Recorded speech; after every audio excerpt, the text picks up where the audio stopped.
Hey beautiful people, welcome back to Wilder Path Farm. Here we're located in northern Canada where we do homesteading, gardening, and everything in between. Today we're doing Vlogmas again and I'm just about to go feed the chickens. I'm late, so we better get to it. Okay, good morning. Some angry chickens we got. Okay. Come on. This way. Yep.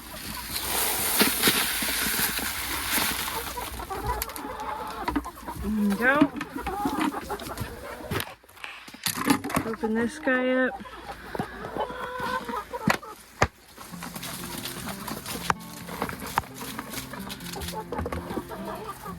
Super yummy. I'm gonna take these pineapple scraps. I'm gonna face them upwards. Same thing with the watermelon.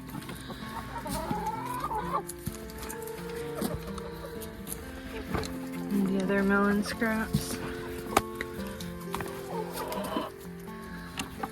I find that it helps keep them hydrated. Here you go. Just gonna dump this over here.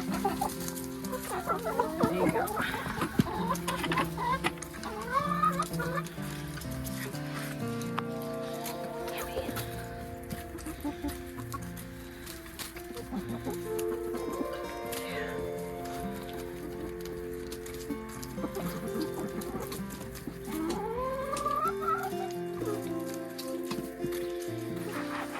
And then this is their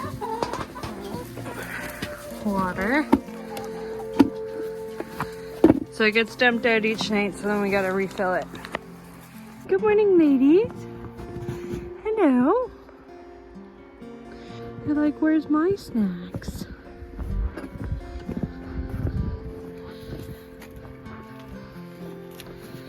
You say good morning.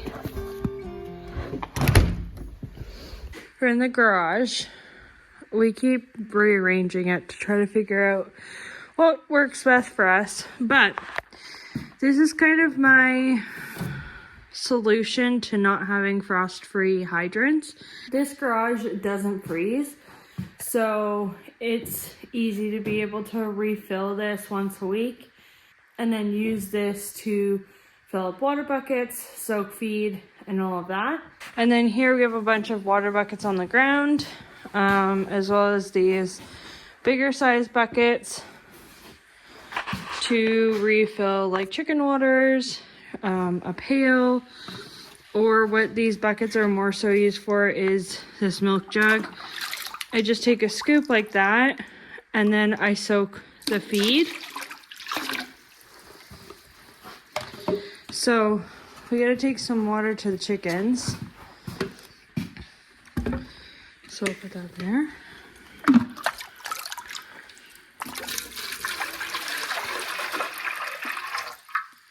One scoop.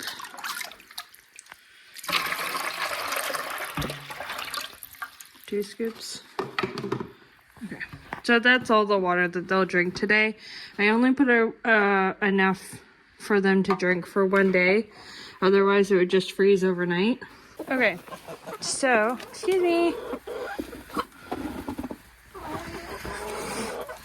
I just pour the water in. Pretty much fills that all up. And they get fresh water every day. That's not frozen, right? Okay, so now that it's winter, I've been supplying my chickens with grit because they don't have access to the ground and the free ranging that they used to during the spring, summer, and fall. So I just cut the bottom half of literally a plastic jug because it's only going to be used for a few months, and I'll probably have to replace any plastic feeder that I would buy because chickens are dirty and gross. So I'm just going to screw this to the wall so they don't just like flip it over, and yeah, we'll give them some grit. So if you didn't know, chickens don't have teeth, so it is really important that we supply them with these itty bitty rocks that they consume, and then it goes down into their crop, which is a little pouch that the food goes to before the stomach. And the crop kind of acts the same way as our mouth does, where our saliva and our teeth break down the food. So because chickens don't have teeth, these rocks go into the crop and help break down their food so that they can digest it. If you don't, you can kind of run into impacted crop or choking. So we don't want that. The chickens obviously can't access anything on the ground because the ground is frozen. So we will give them some good grit. I have been giving it to them previously before we got all this snow, but they've run out, so time to give them some more.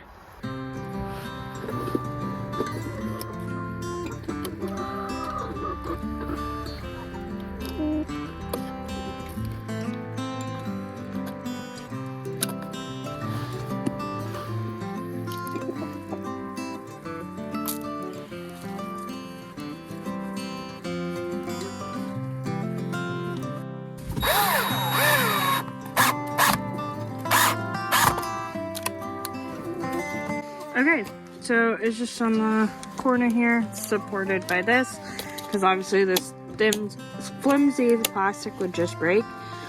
Yeah. So now they'll have access to a good amount of grit.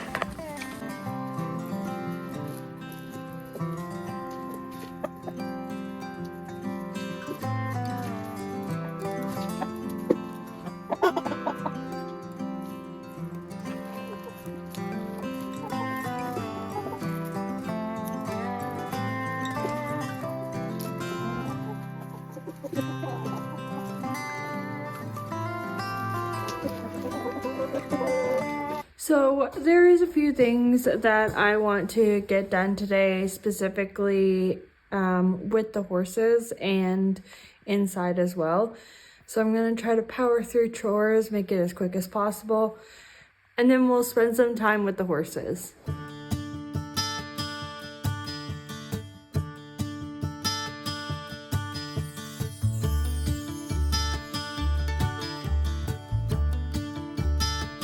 Yesterday I spoke a little bit more about the goats' food, and again, they get 24/7 access to hay, and then they get everything that we spoke about yesterday. Today we're going to talk about a little bit about the horses' food. They are mostly, I'd say about like 95% forage based. They have 24/7 access to hay, whether it's in their stall or outside. They also have 24/7 access to fresh, clean water. And then for their food, they get some beet pulp and hay cubes. So Honey barely gets anything. It's just so that she feels included. Whereas Amora gets a little bit more because she's growing. This may look like a lot, but I swear to God, there's only like 8 of these hay cubes, and then they just expand and fill the bucket. This will be a quarter full, and I'll show you what it looks like after. The chickens have their grain that I feed them, plus all the scraps as well.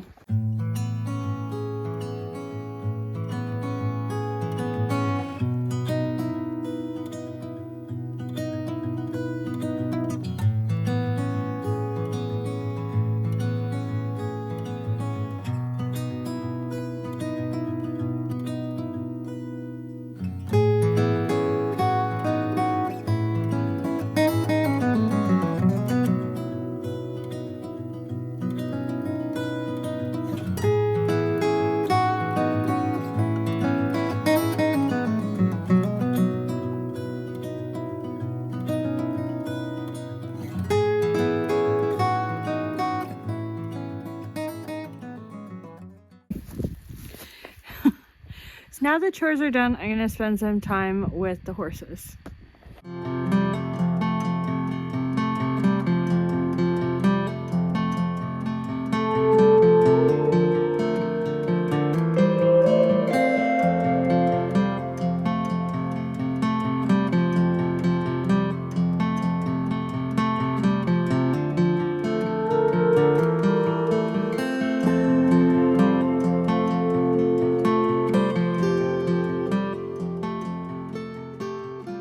back inside. It's fairly mild out, and I took the horses out for a little bit of a ride, which was really nice. I'm not yet riding Amora. Probably be a little bit longer yet, but I am riding Honey. She's well broke and she's a lot of fun. So yeah, I had a nice ride, and now I'm going to crochet a little bit before I start dinner. So I'm crocheting some Christmas gifts, so I'm not gonna film it because I know that a lot of my family and friends watch this channel, so they would definitely totally sneak a peek at what their Christmas gifts are gonna be. So I really hope you guys enjoyed this video. Thank you so much for watching. I really hope you guys are enjoying Vlogmas, because I'm really enjoying making this content for you guys. Thanks so much for watching. Make sure to leave a like and comment down below what you'd like to see next. And if you aren't already, make sure to hit the subscribe button so that you can follow us along on our journey while we're learning how to homestead in northern Canada. I will see you guys tomorrow. Bye guys.